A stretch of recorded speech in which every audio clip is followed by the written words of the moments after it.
Hey there, it's Steve from Serious Keto, and in this video we are going to review Good D's corn-free bread cornbread mix. But before we do that, if you enjoy low-carb cooking videos, product and ingredient reviews, as well as lessons learned from my experiences with the ketogenic lifestyle and intermittent fasting, click that subscribe button down there. And while you're at it, click the bell next to it so you're notified whenever I release a new video. So I picked up this Good D's corn-free bread cornbread keto mixture and used it to make some corn dogs in the corn dog maker video, which I'll link to up here. And honestly, the texture just wasn't right. It cooked too fast on the outside, not fast enough on the inside.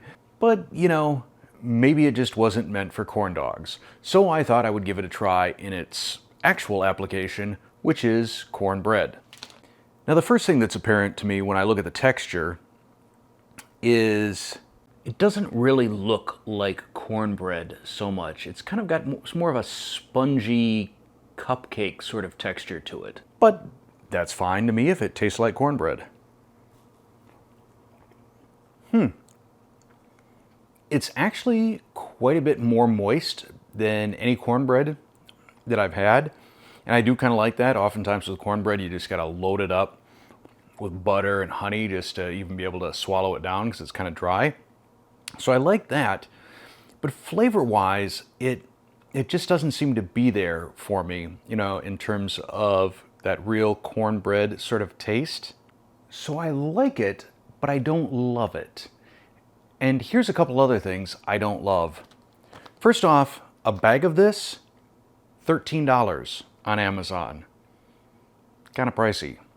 Additionally, I don't like the way it sets up the nutritional facts. It's got 1 gram of net carbs per serving, but that serving is 1/12 of a package, or 18 grams. I feel like you're making me do math here, and that's not what I signed up for. Additionally, it only gives the carb counts for the ingredients, not for the actual cornbread once you make it, though really what you're adding is 3 large eggs, 1/4 cup of melted butter, and 1 tablespoon of apple cider vinegar. So, you know, you're probably not really adding any additional net carbs to it. Still, don't make me do math on a label, please. If you're really jonesing for cornbread and, you know, find that $14 for an 8-inch pan of cornbread is worth it to you, then maybe you buy this. For me, I'm gonna say no. I think I can probably come up with a better tasting cornbread, likely using one of the one-on-one flavors extracts to get there. So keep your eyes open for that in the future.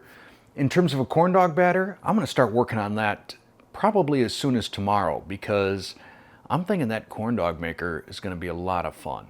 So that's it. I'm gonna call the corn-free bread probably not a purchase. But hey, you make your own decision. Thanks for watching.